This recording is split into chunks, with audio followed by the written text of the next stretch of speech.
I have a family member that's in immigration, my brother-in-law. It's hard for him to get jobs um, and help support us, our family, and his family. So we're trying to settle in, help as much as we can. My mom has, because she's deported. She's not allowed to be here in the United States. And it's just like a big struggle to her because she's afraid that one day she'll get deported back to the U.S. and won't be able to come back anymore at all. Basically, I'm seeing just another migrant trying to come to the U.S. for a better life. All I can really imagine is, him just trying to get away and the Border Patrol capturing him. And, he's fighting back because he really wants to go live a life at the U.S. and that's the only thing that's really in his way.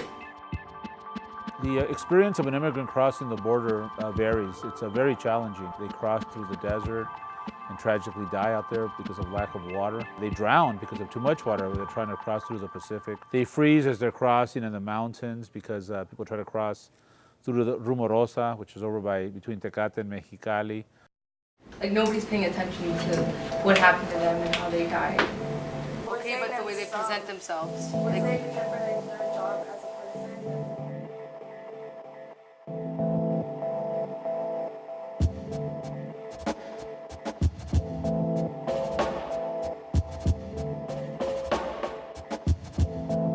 Lethal force is something that should always be a last resort. There's a lot of times when people have been shot in the back or tasered to death where it wasn't warranted.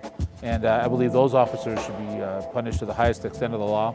And that's why we've called, in all of these cases, that an independent agency should be looking at this, not another law enforcement agency. They're going to work together. It's going to be hard for a law enforcement agency to punish another law enforcement agency.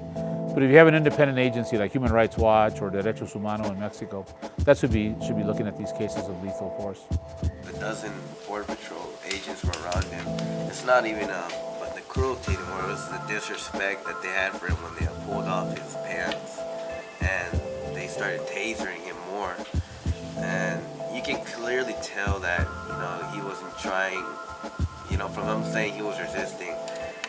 You can't say that someone's resisting when they're crying. They're yelling off the top of their lungs for help. This is one region, 2 cities, 1 region, and it's important for people to know what is taking place and find out about border politics and politics in general. The migrant community is a huge plus. Now let's help that. Let's give that migrant community a hand up, not just a hand out, in helping them rise to the next level so that they don't do the hardest jobs, but they start working their way up the economic scale. Most migrants, like most people, are good people. They're not criminals, and we should be welcoming to all of them and treat them in a humane manner.